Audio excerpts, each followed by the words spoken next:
Então, tá, um bom dia a todos os presentes. A tese hoje, essa defesa, é a investigação do fenômeno do envelhecimento em ligantes e misturas asfálticas, comportamento viscoelástico linear e propriedades de desempenho. Eu sou o Silvio, sob a orientação do professor Luciano Specht. Então, atualmente, os modelos de comportamento e métodos preditivos estão se tornando mais robustos e com uma maior capacidade preditiva em relação à performance das misturas asfálticas. Essa performance, geralmente, ela está ligada à investigação da fadiga e à deformação permanente, que são os fenômenos os defeitos mais comuns encontrados nos pavimentos asfálticos. Então, essa previsão de comportamento, a fadiga e deformação permanente, elas são tarefas desafiadoras por si só, pela natureza complexa dos dois fenômenos, mas também em função do envelhecimento dos ligantes asfálticos em campo. Então, o envelhecimento impacta na resposta da mistura asfáltica às deformações, o que leva a alterações no desempenho do material. Assim, investigar e compreender o fenômeno do envelhecimento em materiais asfálticos torna-se extremamente importante à medida que métodos de seleção de materiais baseados em performance estão sendo implementados. Então, qual que é a hipótese geral da tese? O mecanismo do envelhecimento ele altera o comportamento linear viscoelástico e o desempenho de ligantes e misturas asfálticas. Porém, não existe um consenso sobre essa magnitude das mudanças, nem sobre o efeito desse fenômeno no desempenho, a fadiga dos ligantes, misturas e das camadas de revestimento. Então, em cima disso, o objetivo geral é avaliar e quantificar o impacto do envelhecimento em laboratório e em campo para os anos iniciais, de ligantes e misturas asfálticas, nas propriedades do domínio linear viscoelástico e em parâmetros ligados ao desempenho frente à deformação permanente e à fadiga, correlacionando tudo isso entre as escalas de ligante e misturas e verificando essa capacidade primitiva entre essas duas escalas. Como o trabalho ele caminha por vários temas, a gente teve que fazer uma tese baseada em capítulos temáticos. Tá? Então, essa tese ela tem 3 grandes grupos, um que é o da investigação dos ligantes asfálticos, que consta no capítulo 2 das relações de química e reologia ao longo do envelhecimento, o capítulo 3 das relações de química e reologia e fadiga ao longo do envelhecimento, o capítulo 4 já um estudo de campo, verificando as propriedades de fadiga, deformação, linear viscoelástico ao longo do envelhecimento e a degradação dos modificadores. O segundo grande grupo, de misturas asfálticas. Então, como medir rigidez de pavimentos em campos? Capítulo 5, investigação de amostras reduzidas, a partir do domínio linear viscoelástico e de fadiga. E o capítulo 6, extraindo amostras de campos e verificando o impacto na performance em função do grau de compactação e volume de vazios dessas misturas. O terceiro grande bloco, então, é essa correlação entre misturas e ligantes, onde consta o capítulo 7, que é o estudo da deformação permanente, o capítulo 8, que é o estudo do comportamento linear viscoelástico ao longo do envelhecimento, e o capítulo 9, que é o estudo da fadiga ao longo do envelhecimento. Todos esses capítulos, então, eles foram pensados para gerarem publicações futuras. Então, algumas publicações ainda estão esperando essa defesa de tese, e ainda precisam passar por um refinamento a partir das considerações, e outras já foram submetidas. Então, a gente tem mais 2 artigos submetidos, um na segunda revisão, outro na primeira revisão, e um artigo já publicado na Consortium Building Materials. Então, para que todo esse estudo de envelhecimento fosse possível, segmentos experimentais tiveram que ser estabelecidos, né, para a gente investigar esse envelhecimento de campo. Então, 8 segmentos experimentais foram estabelecidos no centro do Rio Grande do Sul, constituídos por 8 diferentes misturas asfálticas, provindas de 5 usinas pedreiras diferentes, constituídas de 3 tipos de ligantes diferentes. Então, a nossa relação de materiais para esses segmentos experimentais tem uma ampla variação de tipos de agregados, uma variação de tamanho nominal máximo desses agregados, 3 diferentes tipos de ligantes, sendo o convencional modificado por polímero e modificado por borracha, e diferentes performance grade dos ligantes. As curvas granulométricas são distintas para todas as misturas, e se verifica que essas misturas estudadas abrangem uma gama significativa de materiais típicos utilizados em obras de pavimentação. Então, lá no início da pesquisa, ao se estabelecer esses segmentos experimentais, os agregados foram coletados nas pedreiras, os ligantes foram coletados antes da produção da mistura, e as misturas asfálticas foram coletadas antes da compactação em campo. Então, a gente monitorou essa implantação de segmentos, são 8 segmentos, né, M1, M7, M4, M5, M2, M3, M6 e M8, esse M8 já estabelecido na pesquisa de Pavet ao 2021, nomeados de acordo com a sua localização. Nesses segmentos experimentais, para se verificar o envelhecimento, a extração anual de amostras foram realizadas. Então, foram 18 campanhas de extração, onde a gente fechava a rodovia, ou às vezes desviava o tráfego para essa passagem de veículos. A gente ia com a caminhonete do laboratório, um gerador elétrico, um suporte de água e uma extração a partir de uma broca de 150 milímetros. Então, esses corpos de prova eram retirados anualmente, o furo do corpo de prova, e posteriormente esses furos eram fechados com massa asfáltica fria. Foram um total de 144 amostras extraídas ao longo da pesquisa. Nesses segmentos experimentais foi feito também o levantamento de ATR a cada 6 meses.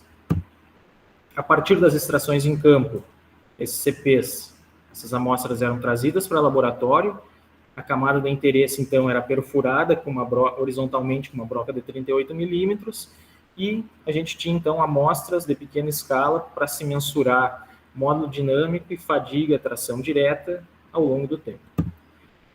Os ligantes, ao mesmo tempo, eram testados, né? Então, para poder ensaiar esses ligantes de campo, a gente precisava passar por um processo de extração e recuperação, era adicionado tricloretileno à mistura, o solvente mais o ligante diluído passava por um processo de filtração, ia para o roto-evaporador, envelhecimento controlado, né?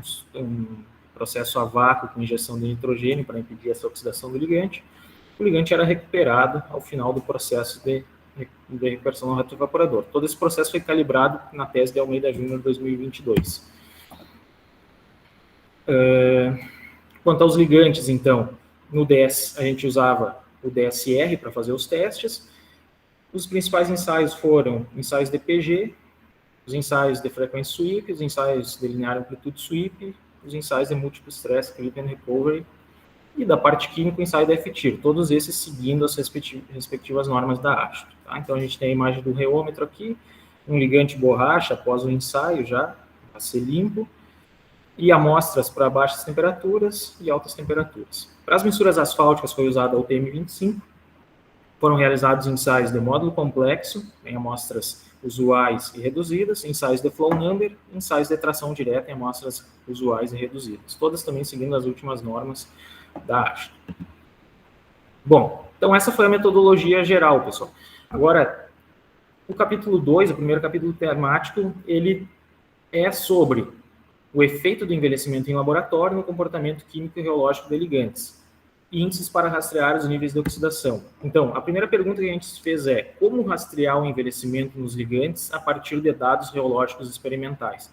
Porque a reologia ela está muito mais aplicada à nossa área do que os próprios ensaios químicos. Então, seria interessante rastrear esse envelhecimento a partir da reologia. Então, qual que é a hipótese? Os indicadores reológicos que melhor se relacionam às alterações químicas ao longo do processo de envelhecimento são, consequentemente, aqueles que melhor descrevem as alterações causadas pelo envelhecimento nos ligantes. Qual que é o método?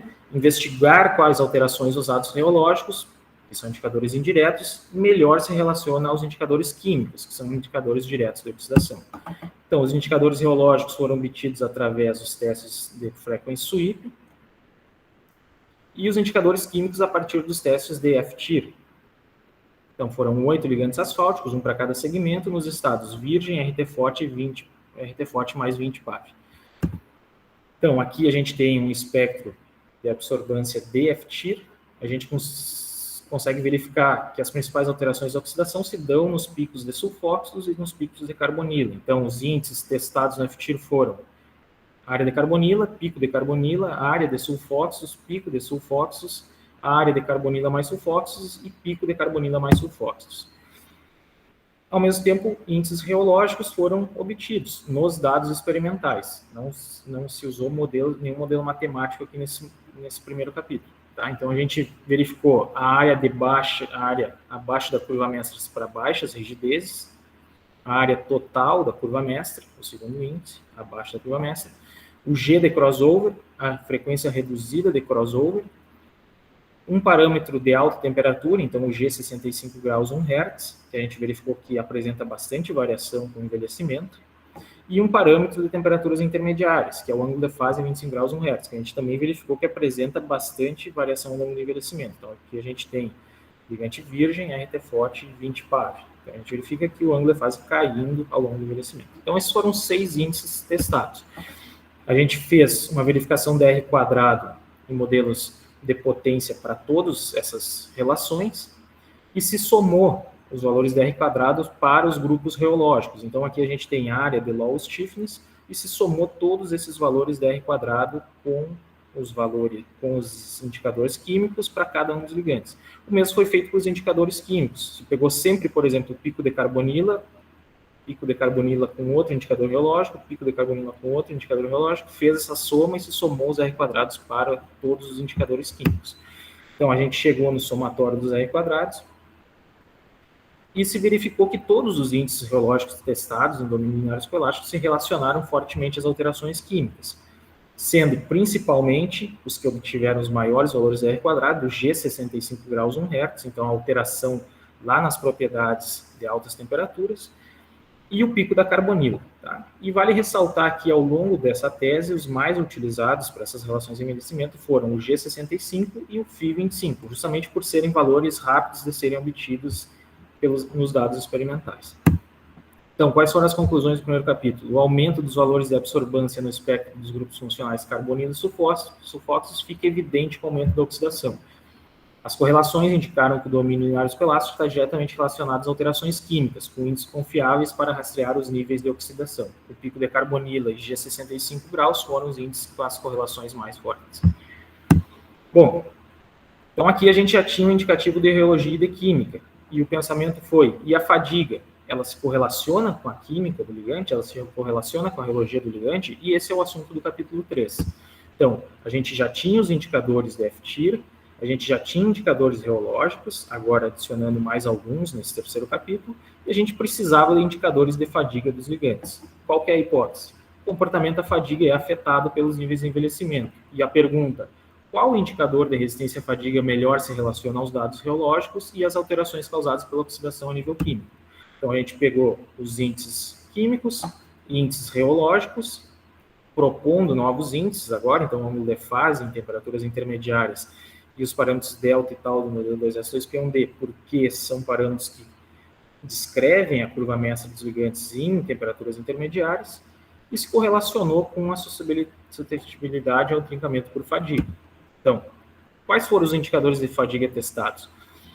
Utilizamos o ensaio de Lasse, bastante estabelecido na literatura, e o cálculo do NF, a deformação constante, foi realizado conforme o procedimento da ASTO T391, que utiliza a definição de falha pela queda de 35% da integridade do parâmetro GSM de fio.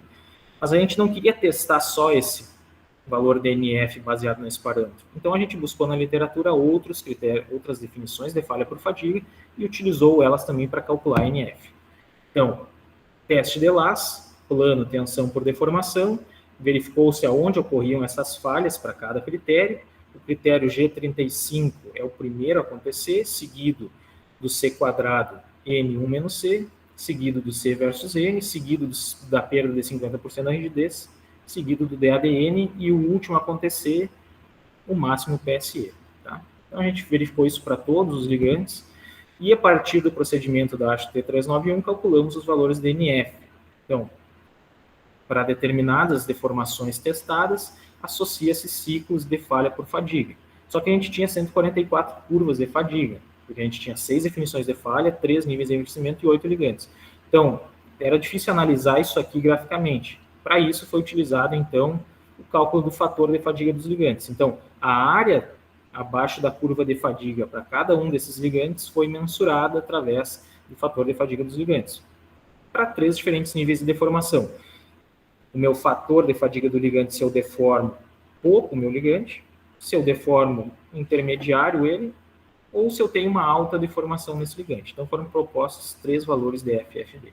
O que acontece?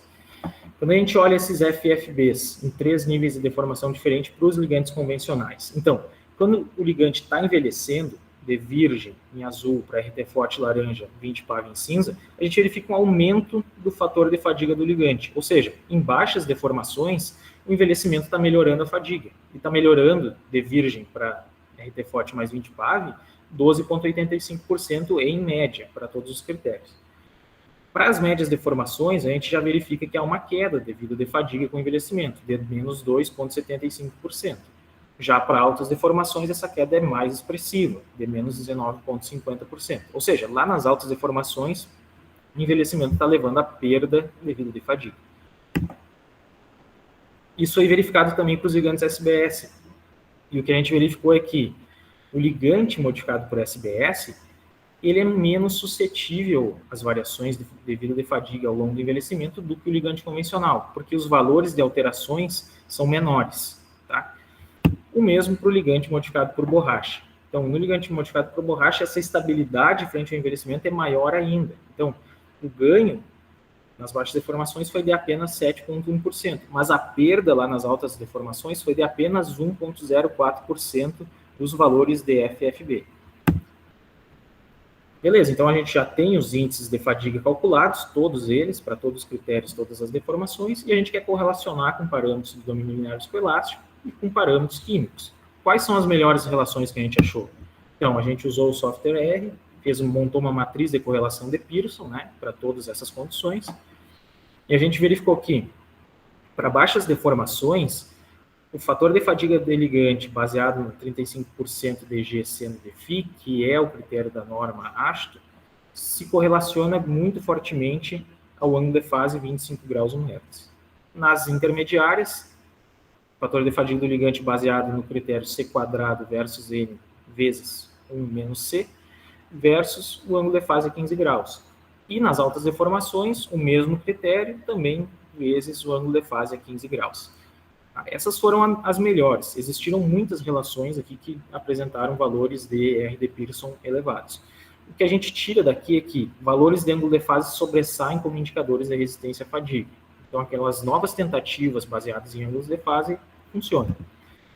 Beleza, então aqui a gente tem um plano em 2 variáveis, e se a gente olhar isso em 3 variáveis, correlacionando fadiga com F-TIR, que é a química, com LVE. Então, a gente rodou todos esses índices juntos e verificou que, para baixos níveis de deformação, as melhores relações que a gente achou foi fator de fadiga de ligante baseado no critério de 35% de queda da integridade, pelo tal do modelo 2S, pelo delta do modelo 2S2P1D, pelo somatório da área de carbonila mais sulfóxidos. Ou seja, a oxidação está aumentando, a minha área de carbonila aumenta, mais sulfóxidos aumenta, o meu parâmetro 2S2P1D aumenta com o envelhecimento e a minha resistência à fadiga aumenta também com essa oxidação.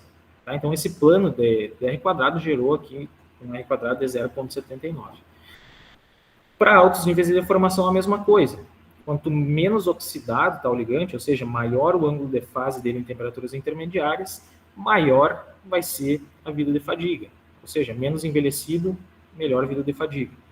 Correlacionando também com a área da carbonila mais sulfóxidos. Ou seja, isso funcionou para diversos parâmetros, tá? Então, a gente aqui está só olhando 2 a título de exemplo que deram valores de R quadrado bem elevados. Então, o que é importante ressaltar? Os 3 domínios, química, LVE e fadiga, eles estão intimamente relacionados para todos os níveis de deformação e envelhecimento. Quais foram as conclusões? Em baixos níveis de deformação, a fadiga melhora, para altos níveis, a fadiga piora com o envelhecimento. Ligantes mais macios em temperaturas intermediárias, como os ligantes modificados por SBS e borracha, são mais toleráveis ao aumento do envelhecimento.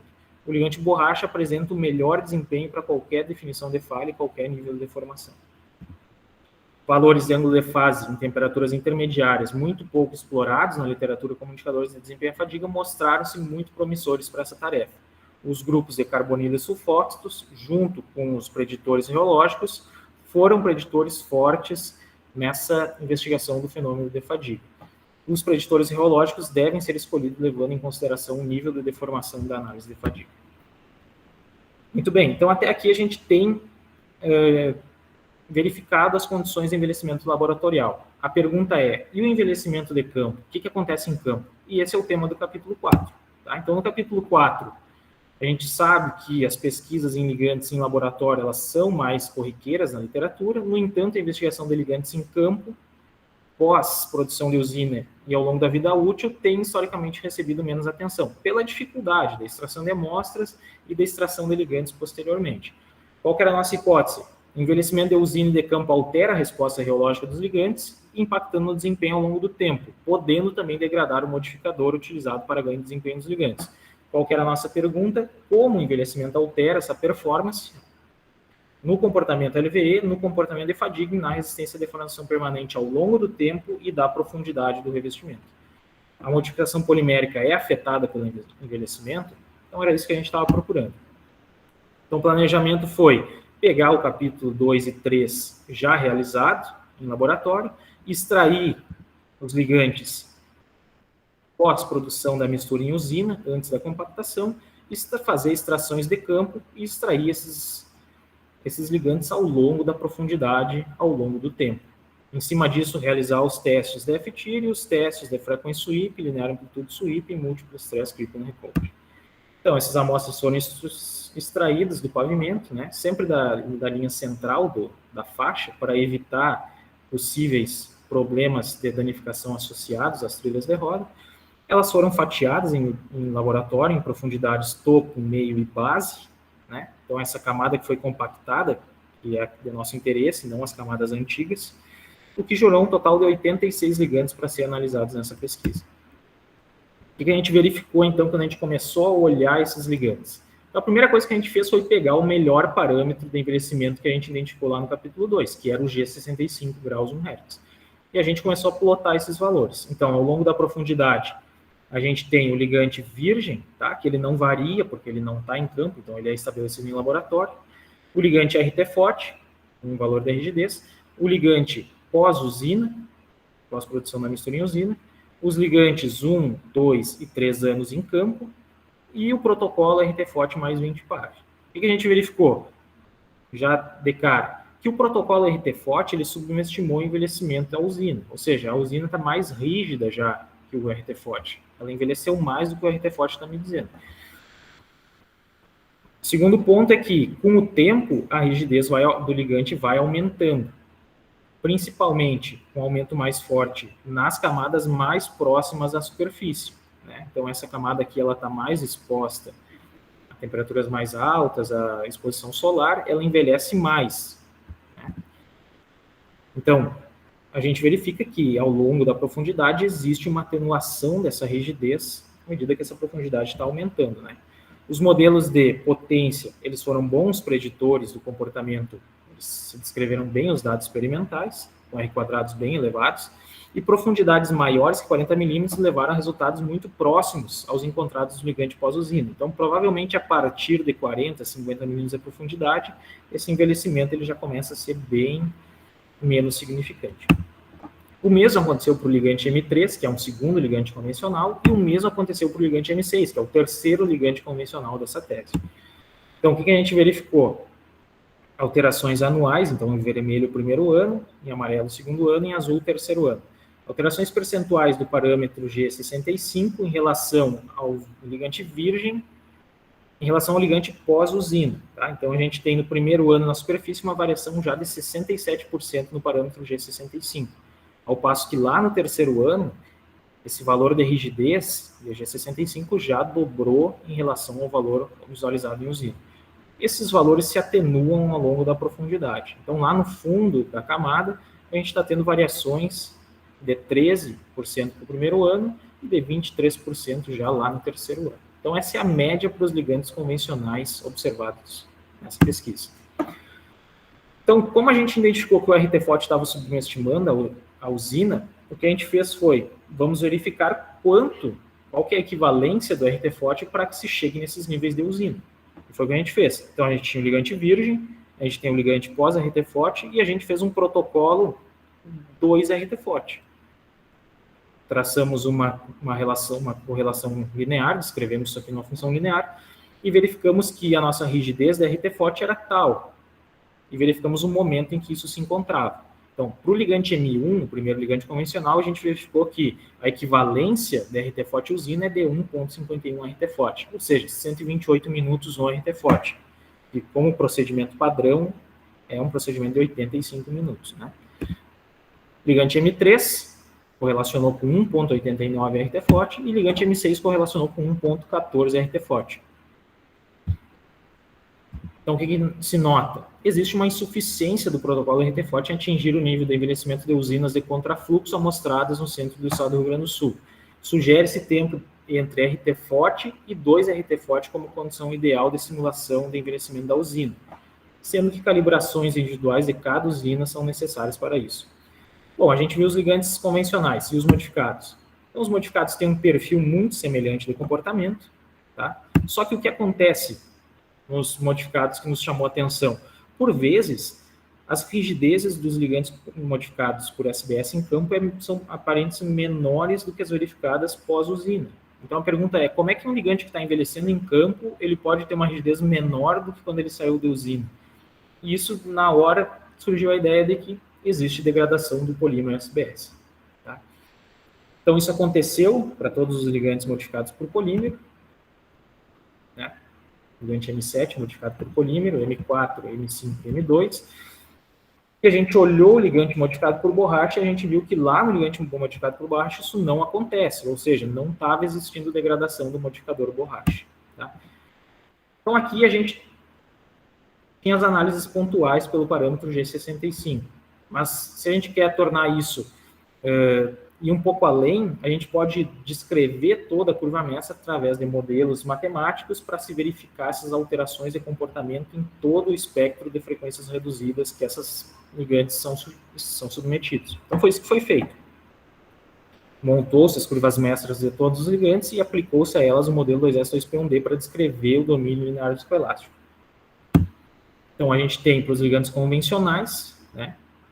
Aqui, trazendo apenas o ligante M1, em todas as condições, virgem, RT-FOT, PAV, 1 ano topo meio base, 2 anos topo meio base, 3 anos topo meio base. E a gente verifica que existe o quê?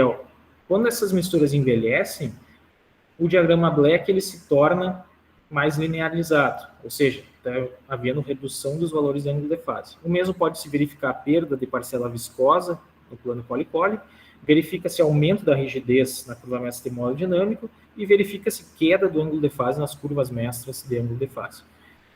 É muito difícil ficar olhando o dado experimental, né? Então o modelo ele foi calibrado em cima desses dados experimentais.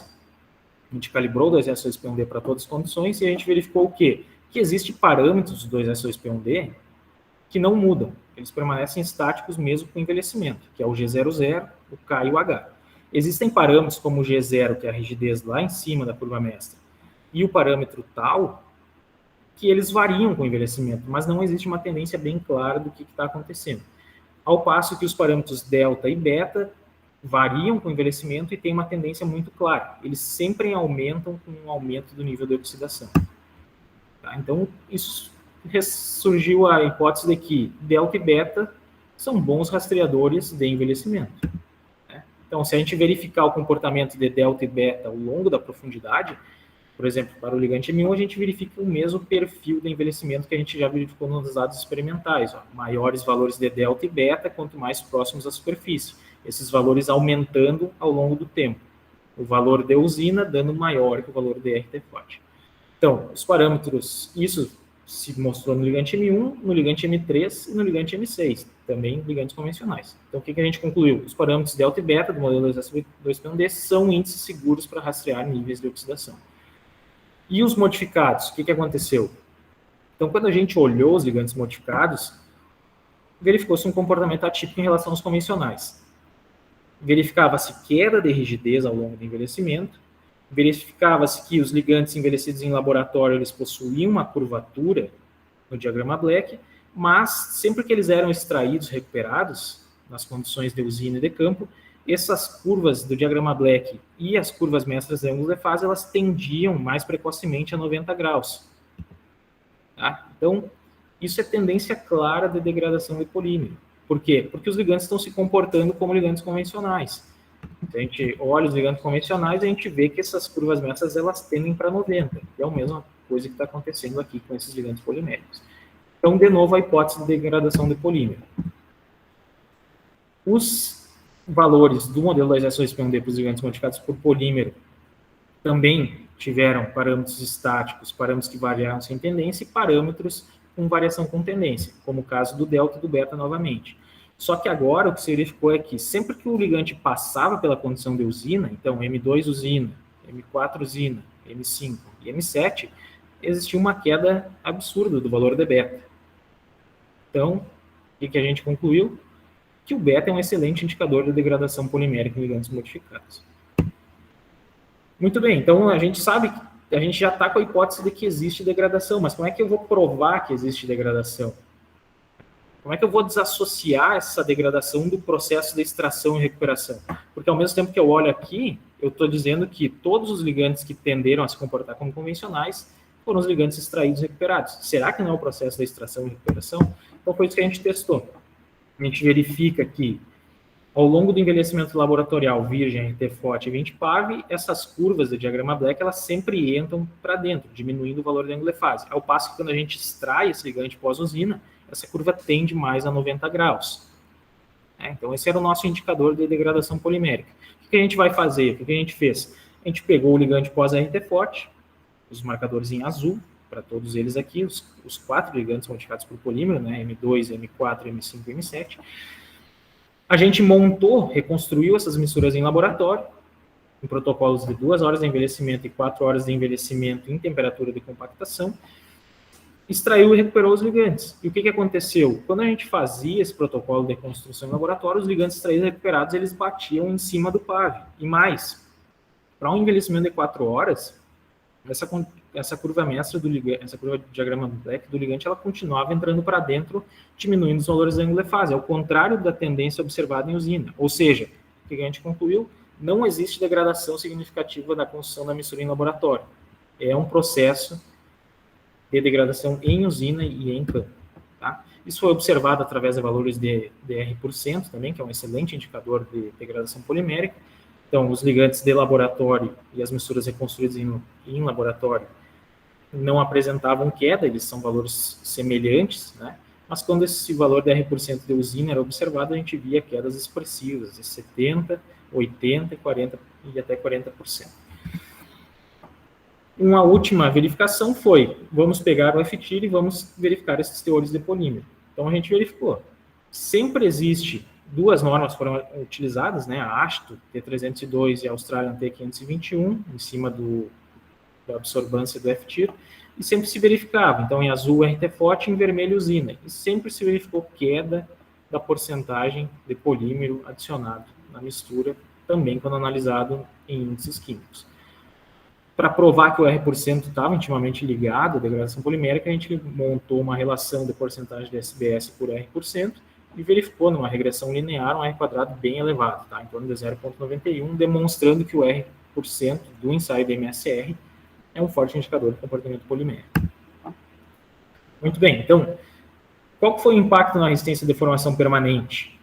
Tá? A gente sai do LVE agora e a gente verifica o seguinte: em azul, condição RT-FOT, em vermelho, condição usina. O que aconteceu? Para os ligantes convencionais M1, M3 e M6, sempre que o ligante passa pelo processo de usina, o JNR, indicador de resistência à deformação permanente, diminui, tá? Porque o ligante está mais envelhecido. Os ligantes convencionais, eles estão mais rígidos em usina do que em RT-FOT, né? Então, ao passo que os ligantes modificados por SBS, eles aumentam o valor do JNR, contrário do esperado. Mas por que isso acontece? Porque tem degradação polimérica, e quando se verifica em altas propriedades em altas temperaturas, isso está sendo muito influente. Então, o ligante está perdendo, o ligante modificado por SBS está perdendo desempenho em usina devido à degradação do modificador. O ligante modificado por borracha, M8, ele não sofreu alteração de comportamento. Então, o que a gente mediu em RT-FOT, a gente mediu também em usina. Mas daí surge a pergunta: por que os pavimentos com SBS, geralmente eles têm menos trilha de roda em campo? E a questão é a seguinte: mesmo que exista degradação do modificador SBS em usina, os valores de JNR em usina para ligantes modificados por SBF sempre são menores que aqueles verificados para ligantes convencionais. Tá?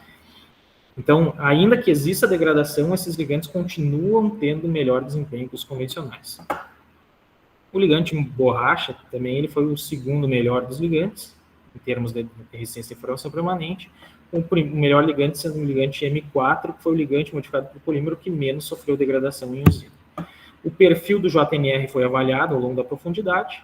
A gente verificou que quanto mais próxima a superfície e com mais tempo da exposição em campo, menores os valores da JNR. Ou seja, as misturas e os ligantes estão ganhando resistência à deformação permanente à medida que eles envelhecem. Os valores R% também foram verificados ao longo do tempo. A gente já sabe que existe uma degradação severa em usina, a gente já olhou isso. E a gente vê aqui que agora que o comportamento polimérico ele segue degradando ao longo da exposição em campo. Então, valores R% em 1 ano, em 2 anos, para todos os ligantes. Então, esses valores eles continuam caindo, sugerindo que a degradação polimérica é um processo contínuo. Né? O que ficou sem explicação no momento foi por que os ligantes mais próximos à base apresentaram R% menores que os próximos ao topo. Tá? Então, isso ainda é um fato a ser investigado. Para o ligante modificado por borracha, então, a gente verifica que os valores de R% são constantes. Então, o valor RT-FOT, o valor usina praticamente igual e os valores de campo praticamente todos iguais. Não existe, está provado que não existe degradação do modificador borracha para esse caso aqui. A norma da ASTO M332 foi utilizada, então, para verificar o que aconteceu com a modificação do ligante. Então, a gente tinha lá nossas condições de laboratório, para os ligantes modificados por SBS, virgem, RT-FOT e 20 PAV, e sempre que a gente passava pelo processo de produção em usina e verificava também ao longo da exposição em campo, todos os ligantes caíam para baixo da curva que classifica os ligantes como modificados. Então, todos os ligantes eles acabavam se tornando ligantes mal modificados ou não modificados. Tá? Isso aqui pode futuramente servir como um filtro para teste de qualidade e aceitação desses ligantes pós o processo de produção em usina. Então, após produzir a mistura em usina, isso poderia ser extraído e recuperado o ligante e verificado se ainda existe comportamento polimérico suficiente para que se considere esse um ligante polimérico, e assim aceitar ou não a produção dessa mistura. Para terminar a parte de deformação permanente, então a gente realizou a classificação de PG e de tráfego para cada condição. Então, o MSF foi realizado a 64 graus, que é a temperatura requerida de PG aqui para a localização dos segmentos. Verificou-se que os ligantes convencionais e modificados por borracha apresentam aumento de PG e aumento da classificação de tráfego com o tempo, geralmente com valores de classificação de tráfego maiores quanto mais próxima à superfície. Em geral, os modificados por SBF sofreram com a degradação polimérica e, por vezes, apresentam queda de PG e também queda de classificação de tráfego. Para a resistência à fadiga após a produção em usina, tá? Então agora a gente entra na parte de fadiga. Baixas deformações. Escolheu-se o critério 35% de GC por ele ser o critério da norma e por ser o critério que melhor deu as correlações lá no capítulo 3. Então, o que a gente verificou em baixas deformações? O NF de usina, para todos os ligantes, é sempre maior que o NF de RT-FOT. Faz sentido, por causa que está condicionado pela rigidez. A rigidez aqui está maior, está levando a um NF maior. Tá? Então, a gente verifica isso aqui também. Ligante RT-FOT e o ligante usina. O ligante usina sempre maior do que o ligante RT-FOT para baixas deformações. Aqui, exceto o ligante M6, que deu praticamente igual. Então, o que a gente verificou? Aumento médio de RT-FOT para usina. Os convencionais, 1,37 vezes, o SBS, 1,50 vezes, e o borracha, 1,10 vezes. Quando a gente observa altas deformações, 10%, para o mesmo critério de falha, o que a gente vê é queda da vida de fadiga pós-usina, porque o ligante está mais envelhecido. Então, o mesmo gráfico, agora o RT-FOT em azul, maiores valores, usina, menores valores. Então, essa queda média da RT-FOT para a usina foi de 0,74 vezes para o convencional, 0,65 vezes para o SBS e 0,70 vezes para o borracha. O perfil do envelhecimento foi verificado ao longo da profundidade também. Para as baixas deformações, quanto mais envelhecido, mais próximo ao topo, maior a resistência à fadiga, aumentando com a exposição em campo. E ao contrário, para as altas deformações, quanto mais envelhecido, mais próximo à superfície, com maior exposição em campo, pior a resistência à fadiga. Os ligantes modificados possuem um comportamento bem semelhante, só que eles, por vezes, são afetados pela degradação polimérica. O que a gente percebeu? Isso foi realizado para todos os ligantes. A gente juntou todos esses ligantes, a gente viu que a vida de fadiga estava condicionada ao domínio LVE, talvez pelo modo que a norma calcula esses valores de NF, ou talvez pelo fenômeno em si. Então, a gente correlacionou isso. Valores de ciclo de falha para fadiga em baixas deformações, com G65 Hz, que embora não seja um parâmetro vinculado aos domínios de fadiga, ele é um bom indicador de envelhecimento. E a gente verificou que sim, quanto maior o envelhecimento da mistura, quanto mais rígida ela está se tornando, melhor está sendo a resistência à fadiga para baixas deformações. O contrário acontece para altas deformações, onde o parâmetro Φ, ângulo de fase 25, foi o que melhor se correlacionou. Quanto maior o ângulo de fase, ou seja, quanto mais vivo está esse ligante, quanto mais viscoso ele está, maior a resistência à fadiga. Quanto mais ele envelhece, que esse valor de ângulo de fase cai, pior a resistência à fadiga. Então, a fadiga está bem condicionada ao domínio LVE. Por fim, para terminar o capítulo, de posse de todos esses dados, a gente poderia correlacionar tempos para que os ligantes em campo atingissem o protocolo RT-FOT mais 20 PAV. Então, a gente pegou os ligantes na profundidade aproximada de 20 milímetros dentro da camada asfáltica, colocou esses dados aqui. Então, a gente tem a rigidez, por exemplo, a rigidez 65 graus 1 Hz em usina, 1 ano, 2 anos, 3 anos. Tá? Ligante M1, ligante M3, ligante M6. Os ligantes convencionais. E a gente colocou aqui os valores de rigidez para RT-FOT mais 20 PAV, para o ligante M1, M3 e M6. O mesmo foi feito para a variável Φ25, o mesmo foi feito para o delta 2S2P1D, para o beta 2S2P1D e para os valores de vida de fadiga, tá? Que são 4 cenários, 2 critérios, G 35% de GC e o C quadrado N1 menos C, para baixas e altas deformações.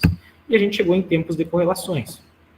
Ou seja, o tempo em campo para o ligante atingir o RT-FOT mais 20 PAV, ele pareceu extremamente condicionado à temperatura em que a gente estava verificando essas variáveis. Então, quando a gente tem variáveis que são verificadas em altas temperaturas, como o G65, o PGD alta, o beta, o delta para temperaturas intermediárias e o JNR, os valores de correlação temporal são mais altos. Quando a gente olha temperaturas intermediárias, como o Φ25, os valores de vida de fadiga, as correlações geram tempos menores.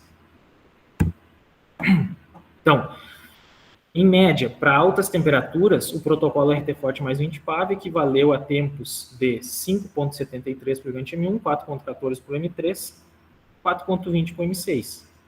Em temperaturas intermediárias, 2,82 para o M1, 2,91 para o M3, 3,44 para o M6. Sugere-se, então, o quê? Que a mesma exposição em campo levou a um maior impacto nas propriedades dos ligantes em temperaturas intermediárias. Quais foram as conclusões? As principais conclusões. Os valores de G65 e Φ25 se mostram excelentes índices para observamento do envelhecimento. O modelo 2S2P1D descreve com precisão o comportamento reológico ao longo do envelhecimento, sendo identificados os parâmetros delta e beta como excelentes indicadores dos processos de envelhecimento para ligantes convencionais. O processo de degradação polimérica foi significativo nos 4 ligantes, sugerindo que é um processo comum em ligantes modificados por SBS. E os ligantes de misturas reconstruídas, extraídos e recuperados em laboratório não sofreram degradação, sugerindo que o processo de recuperação não afeta a resposta do modificador. Em relação à resistência de deformação permanente, os ligantes convencionais modificados por borracha apresentam aumento de resistência de deformação permanente em usina e campo ao longo do envelhecimento. Para os ligantes modificados, o fenômeno de degradação afetou negativamente a resistência. Entretanto, eles sempre apresentam melhor desempenho em relação aos convencionais. Em relação à suscetibilidade ao trincamento por fadiga, o aumento do envelhecimento levou a um melhor desempenho em baixos níveis de deformação e um pior desempenho em altos níveis. Todos os níveis de deformação em todos os ligantes modificados com SBS apresentaram melhor desempenho do que os ligantes convencionais. O ligante borracha, em geral, apresentou o melhor desempenho à fadiga. Sobre as correlações de tempo de envelhecimento, então o RT-FOT equivaleu a tempos de 1,51 RT-FOT, 1,89 RT-FOT, 1,14 RT-FOT para simular as usinas nas misturas convencionais. E o envelhecimento RT-FOT mais 20 PAV, que geralmente a gente trata como uma simulação para períodos de 8 a 10 anos, será atingido em tempos mais curtos, quando se observam profundidades de 20 milímetros. Considera que tempos de 40 a 60 horas são relevantes para novas especificações de envelhecimento. Bom, então até aqui a gente identificou e mediu as propriedades dos ligantes, mas a gente também tem interesse em medir as propriedades, o que está acontecendo na escala de misturas. Tá? Então surge então o desenvolvimento do capítulo 5. Então, como se monitora essas alterações de profundidade ao longo do envelhecimento nas misturas? Os protocolos atuais, eles geralmente induzem a gente a fazer os ensaios com amostras de 100 milímetros de diâmetro. Tá? Mas, muitas vezes, devido à espessura da compactação das camadas, não tem como se ter amostras com 100 milímetros de diâmetro para fazer esses testes uniaxiais. Então, existe uma necessidade de redução do diâmetro das amostras. E a pergunta que fica é, podem amostras reduzidas levar aos mesmos resultados de caracterização de LVE de desempenho à fadiga de amostras usuais? Então, foi isso que a gente verificou. Pegou amostras usuais, compactadas em laboratório, pegou as amostras reduzidas, compactadas em laboratórios e extraídas das usuais, mesmo volume de vazios de 5,5%, dimensão de 38 milímetros por 110 milímetros. Fez isso para módulo complexo e fez isso para fadiga e tração direta. A gente começou a verificar quais são as diferenças entre ambas as amostras. Então, a 54 graus, o módulo dinâmico apresentava diferenças muito superiores a 15%, que na literatura é um intervalo aceitável para variações de LVE. Então, existe uma problemática no ensaio de amostras reduzidas para temperaturas de 54 graus. O mesmo acontece para ângulos de fases medidos a menos 10 graus. Tá? Mas, enfim, então, a gente não ficou só na análise pontual, a gente montou todas as curvas métricas, comparando a amostra usual e reduzida, né? Tanto para módulo dinâmico quanto para ângulo de fase. E a gente verificou que praticamente são as mesmas curvas. Para M1, M2, M3, M4, M5, M6, M7, M8. Tudo muito similar. A partir disso, a gente olhou os resultados de fadiga, verificou de novo uma alta similaridade. Curva C versus S caindo sempre em cima uma da outra, independente da amostra ser reduzida ou ser usual. As curvas do critério de falha no GR muito semelhantes e as curvas dos critérios do critério DR muito semelhantes. Isso valeu para todas as misturas. Mas tem que ter um jeito melhor de verificar se existe essa relação de amostra reduzida e amostra usual. E para isso a gente rodou uma análise de performance, onde a gente embutiu todas essas curvas mestras e todas essas curvas de fadiga no software FlexPave para uma estrutura padrão, onde a gente variou apenas a camada de revestimento, então por hora colocava a caracterização obtida na amostra usual, simulava, depois colocava a caracterização da amostra reduzida e simulava. Fez isso para as 8 misturas, calculou o dano no pavimento. Rodou uma previsão de área trincada pelo modelo de nascimento 2015, projeto Fundão, também verificado em Santa Maria, no trabalho de Buena, Tchau 2020. Então a gente começou a olhar essas curvas de fadiga, verificou que existe uma diferença por vezes no dano acumulado, aqui um delta de diferença entre usual e reduzido de 0,24, mas na maioria dos casos os valores são muito similares, né? Não existe praticamente nenhuma variação de danificação e de área trincada nos protocolos de amostras reduzidas e usuais. Então a gente concluiu que o comportamento LVE geralmente traz diferenças inferiores a 15%, sendo aceitável, com um pequeno problema nas temperaturas de 54 graus e menos 10 graus, em amostras reduzidas que podem apresentar inconstâncias. As curvas C versus S são muito semelhantes, os critérios de falha GRDR também são muito semelhantes, e as curvas de dano por fadiga e previsão de área trincada apresentam resultados concordantes. Não foi observado comportamento atípico em relação ao tamanho nominal dos agregados das misturas. E, por fim, então, concluindo que o uso de amostras de pequena escala, 38 milímetros por 110, é um método preciso e alternativo para amostras de tamanho real, sendo promissor para investigações que requerem a utilização de amostras extraídas de pavimentos. Como a gente já consegue medir rigidez e fadiga de pavimento agora, surgiu o capítulo 6, que era ir em campo e extrair essas amostras e verificar o que estava acontecendo em campo.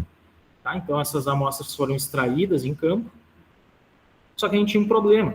Em campo, o volume de vazios era variável, não era o 5,5 de laboratório. Agora, ele era um volume de vazios variável que estava impactando nos resultados.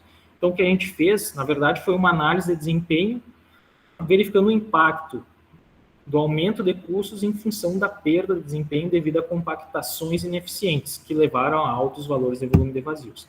Então, aqui está o protocolo, caracterização de laboratório, feita no capítulo 5 anterior. Agora, extração de amostras em campo, testes de módulo complexo para as geometrias de laboratório e para as geometrias de campo, e testes de fadiga também para ambas as geometrias. Então, 8 amostras foram extraídas lá em cada segmento, O volume de vazios médio de cada segmento foi obtido, a gente verificou volumes de vazios bem altos, né, que variaram de 6,43% até 12,61%, ou seja, bastante ineficiência na compactação de muitos desses segmentos.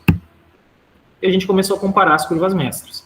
Então, agora sim dá para ver que quando esse volume de vazios varia, existe uma variação na curva mestra. A gente tem em colorido os resultados de laboratório, no X preto, as condições de campo para cada uma das misturas. E a gente verifica bastante variação de comportamento já. Então, foi olhado todas as misturas, mas a gente precisa mensurar isso, não apenas olhar os dados experimentais. Então, para mensurar essa variação entre laboratório e campo, a gente usou um processo de cálculo da área sobre a curva mestra, utilizado também por Vesteno 2021, Almeida Júnior 2022 e Brondani et al. 2022, onde a gente mede a área da mistura de laboratório, chama ela de A1, mede a área de campo, chama ela de A2, e a gente propõe um índice Dynamic Modulus Area Index, que seria a variação entre a área 1 menos a área 2 de campo. E o que a gente verificou? Que quanto maior a variação de vazios em campo, maior o impacto nas curvas mestras verificado por esse índice DMAI. Além de que variações de até 7% de volume de vazios em campo não alteraram o comportamento linear viscoelástico das misturas. Esse 7% em relação aos 5,5% testado em laboratório. A fadiga foi verificada também e já surgiram diferenças, principalmente no critério de falha do GR. Ou seja, para uma mesma pseudoenergia liberada, que está muito associada com a deformação utilizada, a curva, o critério de falha de campo acontece para um menor número de ciclos em relação ao de laboratório. Isso para todas as 8 misturas. Então a gente verificou que o critério de falha está indicando perda de desempenho das misturas em campo em função do aumento dos vazios. A gente rodou o FlexPave conforme o mesmo protocolo anterior. E a gente estabeleceu que a gente verificou bastante variação nas curvas de dano e a gente calculou a previsão de área trincada pelo modelo de nascimento 2015. Tá? E a gente verificou agora quanto que o meu pavimento tinha que durar, eu estava simulando ele para 1,5 vezes 10 na 7, e quanto que a mistura que está lá em campo com volume de vazios maior durou. Né? Então a gente fez isso para todas as misturas e a gente correlacionou isso. Então, volume de vazios, o aumento do volume de vazios em relação aos 5,5% e qual foi o impacto no N de fadiga. Quanto que eu perdi de solicitações de tráfego para esse aumento de volume de vazios. A gente fez isso por impacto no N e também por um impacto percentual para melhor visualização. Então, se plotou os gráficos, se verificou o quê? Que à medida que o volume de vazios cresce em campo, eu estou perdendo solicitações, meu pavimento está falhando mais cedo. Tá?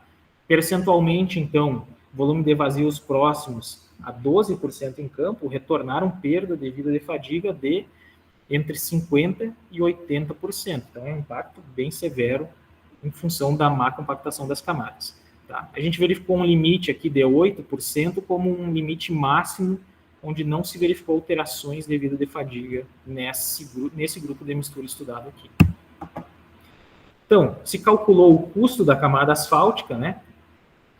Uma camada de 100 milímetros em campo, caso ela tivesse 5,5% de vazios,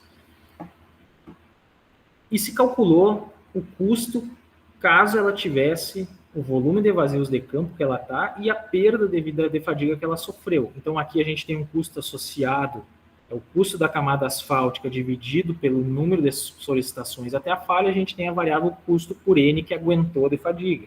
Como essas misturas M1, M2 e M4 principalmente tiveram um volume de vazios muito superior, elas apresentaram um custo muito maior, porque o N que elas suportaram foi menor. Então, a gente verificou custos de até 4 vezes o valor para caso esse pavimento tivesse sido construído com 5,5% de vazios. Então, esse impacto nos custos também foi calculado, qual foi o aumento nesse custo. Né? Então, quando a gente tem lá um aumento para 8,34% de vazios, a gente já verifica meio centavo de dólar a mais para cada solicitação de tráfego. Quando a gente olha lá para 12,60% de volume de vazios em campo, a gente identifica um impacto de quase 3 centavos de dólar por solicitação N. Aqui pode parecer pouco, mas quando a gente multiplica isso por um N de projeto, a gente verifica um custo muito elevado a mais, visto que esse pavimento foi mal construído e vai durar muito menos.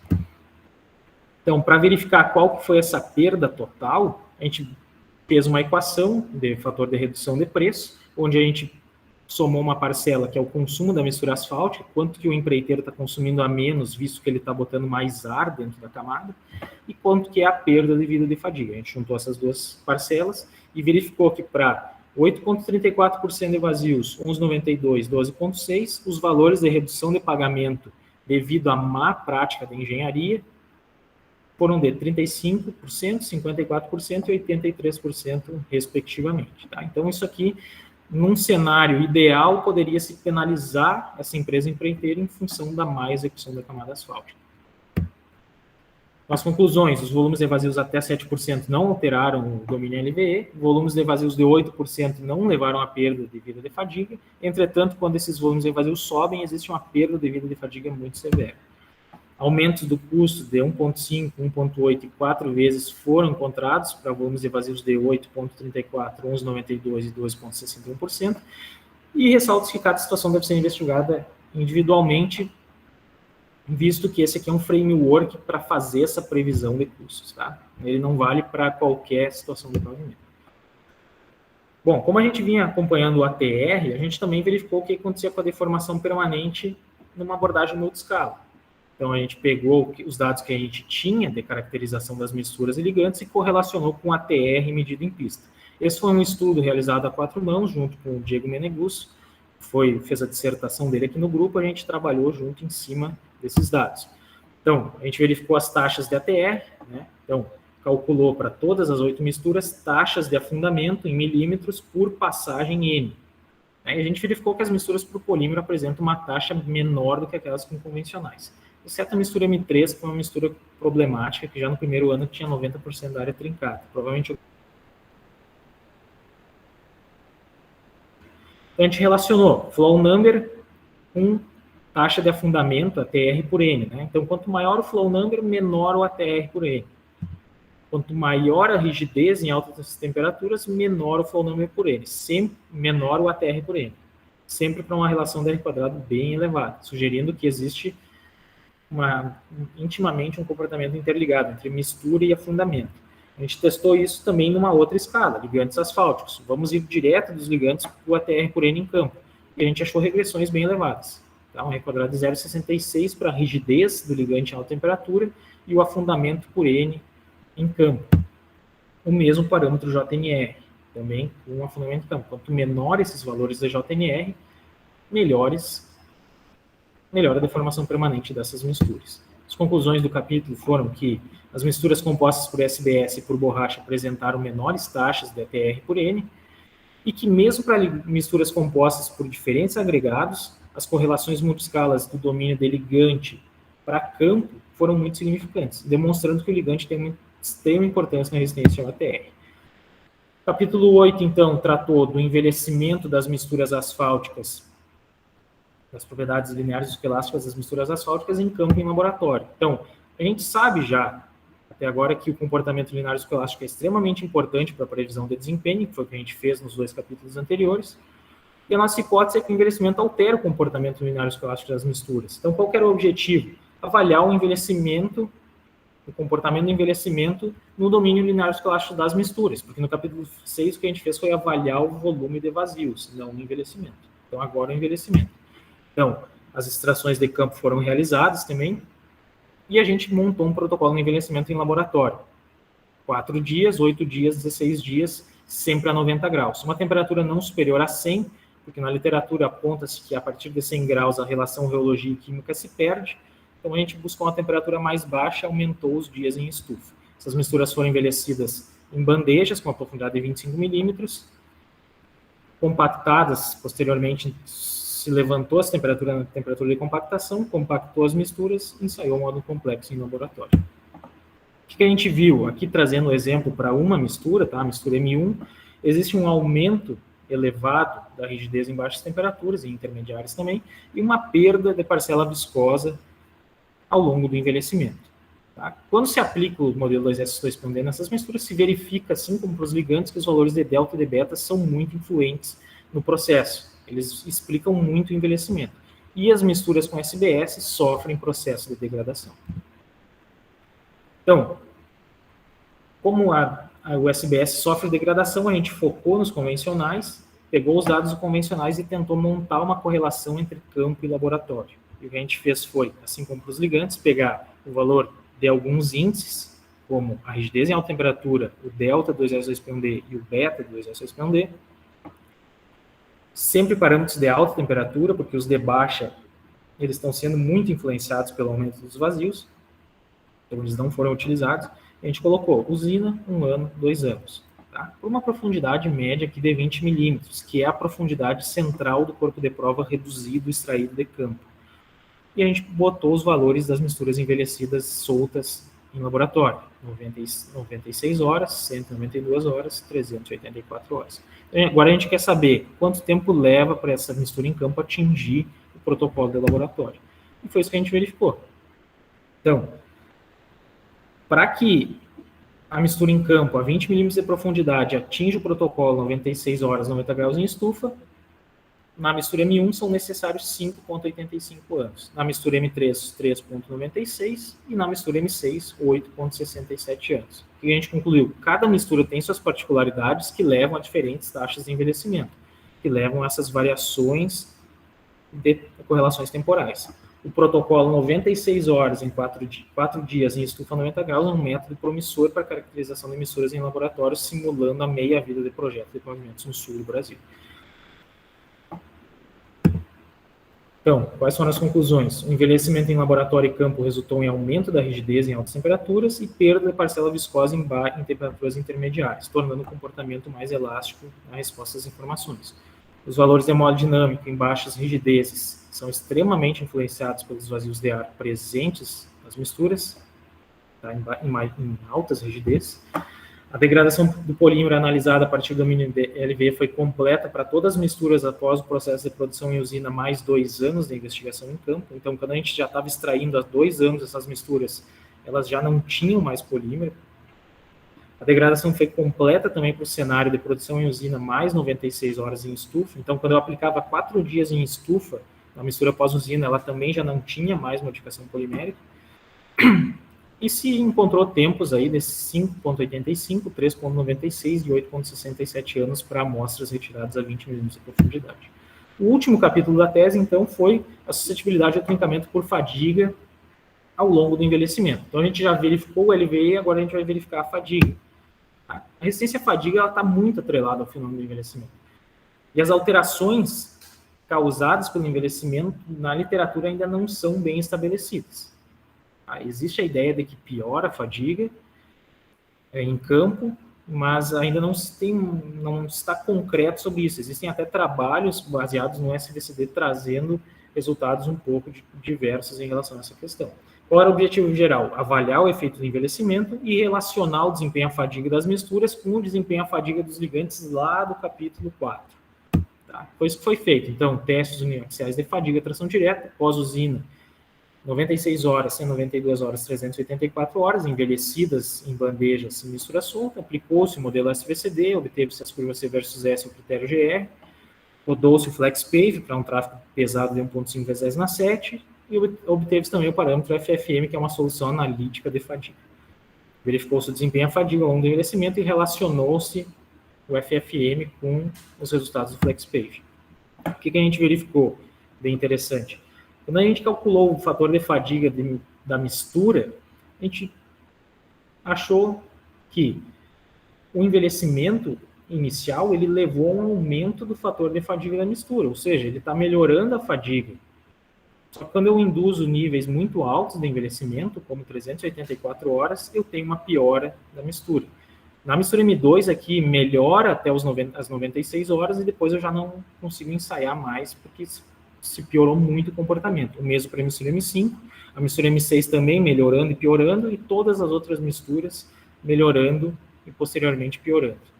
Tá? Então, não foi nenhuma nem duas misturas que isso aconteceu, foi em todas as misturas.